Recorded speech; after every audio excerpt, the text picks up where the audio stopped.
संभाल के, हाँ आराम से चलिए, आइए। राम साईं। राम साईं।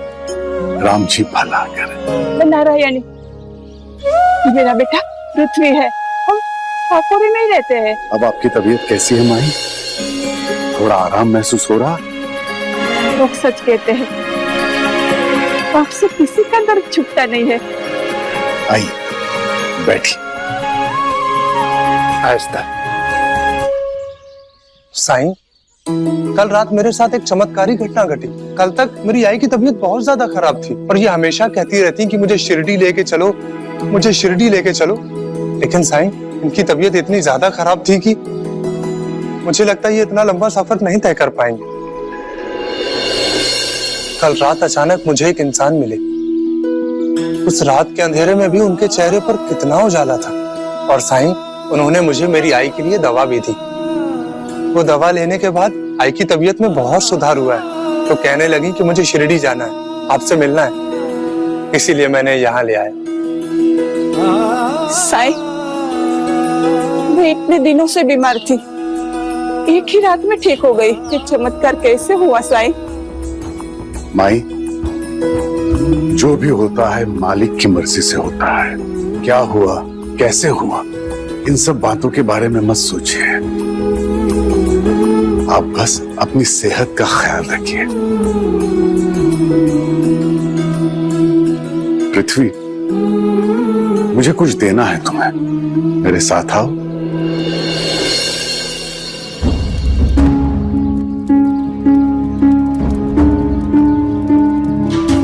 पृथ्वी, तुम लकड़हारे हो ना?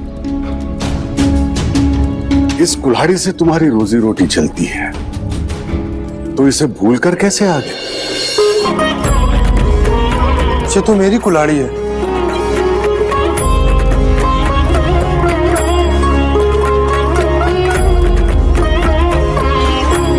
कुल्हाड़ी जिस काम के लिए बनी है, उसी के लिए उसका इस्तेमाल हो तो अच्छा है।